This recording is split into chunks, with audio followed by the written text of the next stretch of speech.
Bonjour tout le monde et bienvenue au podcast La Relève. Aujourd'hui, j'ai la chance et l'honneur d'avoir Émilien Plouffe.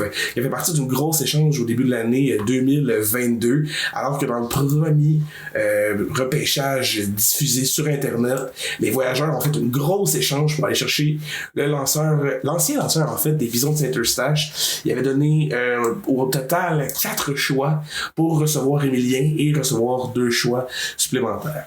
Ma première question, Émilien, c'est comment ça s'est passé, ça, de savoir que tu as été échangé? Est-ce que tu le savais? Est-ce que, tu sais, des choses que tu peux nous apprendre un peu sur ça? Ouais, tu sais, c'est sûr que j'ai déménagé à Québec, fait que l'objectif au départ, c'était vraiment d'être échangé. J'avais demandé, là, justement, au directeur général là-bas, là, qui est Luc Desgrosses, j'avais demandé si c'était possible de pouvoir me rapprocher un peu plus de Québec parce que le voyagement, justement, à Saint-Eustache, c'est peut-être un peu plus compliqué. Puis tu sais, veux pas, ma famille, oui, elle habite dans le coin là-bas, mais elle habite quand même un peu plus loin de Saint-Eustache. Fait que c'est quand même beaucoup de voyagement. Je trouvais ça un peu compliqué. Fait que je voulais me rapprocher de Québec. Puis tu sais, il y avait plusieurs offres là. Tu sais, il y avait Charlebourg, je pense, qui était intéressé. Il y avait Trois-Rivières qui était intéressé également. Puis je sais que c'est Saguenay vraiment là, qui me voulait le plus possible, mais tu sais je savais pas non plus là en date du repêchage là à quel endroit j'allais me retrouver. Puis c'est ça, là j'ai regardé comme un peu tout le monde là, j'ai regardé le repêchage, puis j'ai appris justement pendant le repêchage que j'étais échangé à Saguenay.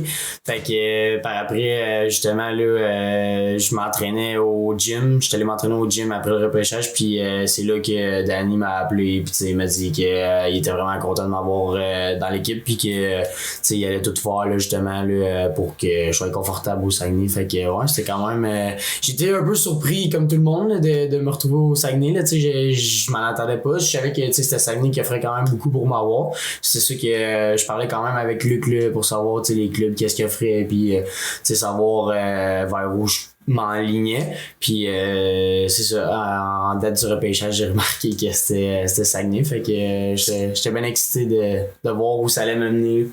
C'est quand même fou que tu l'aies appris comme un peu tout le monde. Ouais. Juste par le draft en tant que tel, c'est pas un appel que tu as reçu, c'est quand même l'affaire, c'est quasiment comme un film où même l'exemple Christian Vasquez dans le baseball majeur qui a été échangé puis qu'il a appris par un gars qui l'interviewait, qui a dit comment tu sens ton échange à Houston, puis il l'apprend même pas par l'équipe directement. Fait que, ok, c'est spécial un peu quand même. Ouais. Puis ton parcours de baseball, tu sais, oui, on sait que dans la LBGQ, t'as fait la majorité de ton séjour dans la LBGQ avec les Bisons de Saint-Eustache, qui au travers, je pense, t'as gagné un championnat. Ouais, exact, l'an passé. Ouais, exact.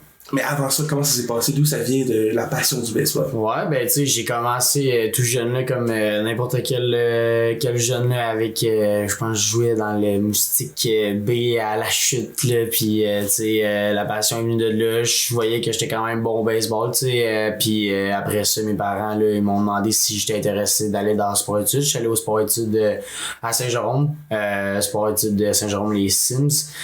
Ça s'appelait, je pense qu'ils ont changé de nom, là, je pense que c'est rendu l'escadron sport-études là, fait que dans ce coin-là, puis par après là, j'ai été au programme Midget 3 là, avec c'était le 3L Rive-Nord. On a également gagné un championnat en 2017, Midget 3. 2017 si je me trompe pas, puis par après là, justement Junior Elite, j'ai fait un an également au collège de la Flèche là, à Trois-Rivières.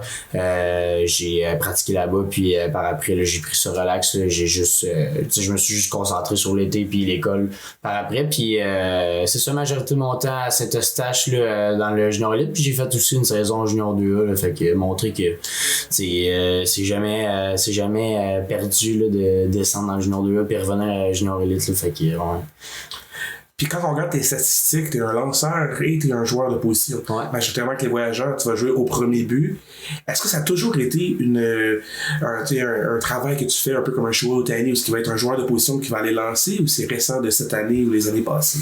Non, ça a toujours été, j'ai toujours, je pense que c'est en date là, depuis tout jeune, je jouais un peu partout comme tout le monde. Puis j'ai toujours été bon lanceur, mais j'étais bon aussi au bâton. Là, fait que ma position c'était vraiment premier but au sport-études. Ça a toujours été mes 5 ans. Là, je travaillais vraiment au premier but là, depuis sport-études, là, tu sais, j'avais un talent pour être premier but, tu sais, fait que j'ai pratiqué là vraiment pas mal tout le temps, le midget 3, junior, là, bantam, là, même, là, j'étais premier but, puis lanceur, là, fait que j'ai toujours fait ça, j'ai toujours pratiqué là, les deux positions, fait que, mais c'est sûr que c'est un travail qui est assez compliqué, là, de frapper et de lancer, mais je pense que c'est le fun, là, de faire les deux, comme ça, tu sais, tu peux voir justement les tactiques différentes, puis comment t'approches un frappeur, puis comment t'approches, tu sais, vis-à-vis un lanceur, les deux, c'est intéressant.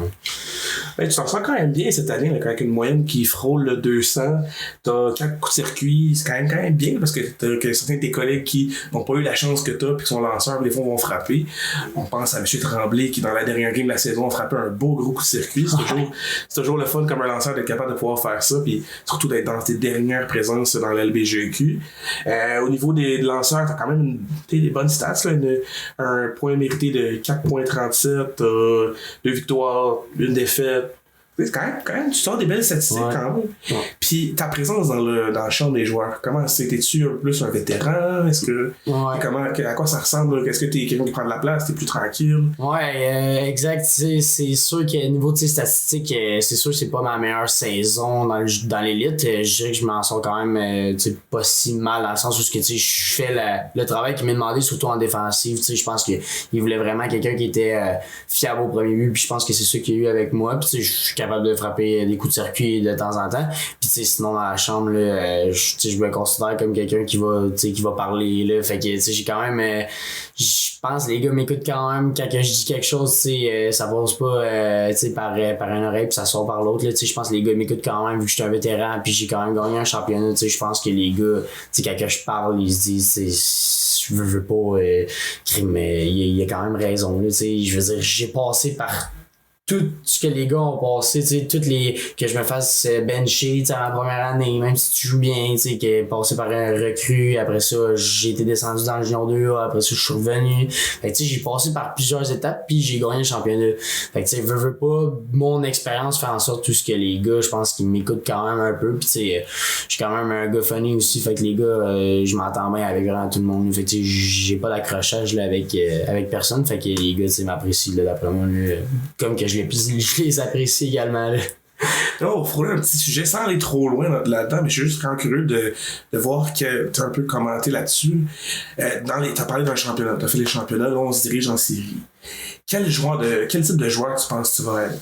Comment tu penses que tu peux apporter peut-être ton expérience aux gars pour que ça possiblement nous amène à aller chercher une bague à la fin de l'année? Ouais, tu sais, c'est sûr que je suis un gars qui, tu sais, c'est sûr que je prends ça à cœur, je suis vraiment un gros compétiteur, tu sais, je travaille vraiment fort, tu sais, pour gagner, tu sais, j'aime ça gagner, fait que, veux pas, dans un sens, les gars vont voir que, tu sais, je travaille, tu sais, je double mon effort, tu sais, quand on arrive en série, là, c'est vraiment, tu sais, c'est la saison qui commence, tu sais, c'est la partie de la saison la plus importante. Fait que je pense que de voir que je vais être un gros compétiteur, puis aussi, tu sais, je vais quand même garder un sang-froid dans un sens où, tu sais, je serai pas stressé par les événements parce que j'ai vécu ça, justement, l'année passée. Fait qu'on dirait que, tu sais, j'ai pas de pression supplémentaire, je me dis je l'ai vécu, je sais comment c'est, j'ai juste à faire le travail puis tu sais ça va bien aller.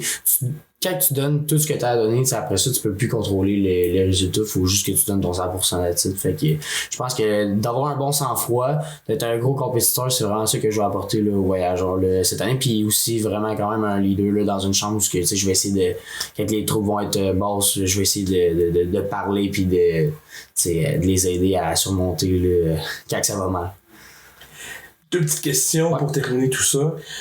Si tu avais un message à donner à ton plus jeune toi, par exemple, au niveau Pee-wee, Bantam, qui commence à penser tranquillement au fait que tu peux peut-être toucher au niveau collégial, que tu peux peut-être toucher au niveau LBGEQ, qu'est-ce que tu pourrais dire maintenant que tu es à ta dernière année dans le BGEQ pour que lui, tu sais, que ce serait un jeune qui serait à ton âge, qui serait capable de se rendre là? Qu'est-ce que tu donnerais comme conseil avec tout ce que tu sais maintenant? Je dirais, mets-toi pas trop de pression. Tu sais, j'ai vraiment été quelqu'un qui se mettait beaucoup de pression. Puis, tu sais, parfois, ça a peut-être affecté justement au niveau de mes performances. Puis, tu sais, ces choses-là. Fait que je dirais peut-être juste de pas se mettre trop de pression puis d'apprécier le moment.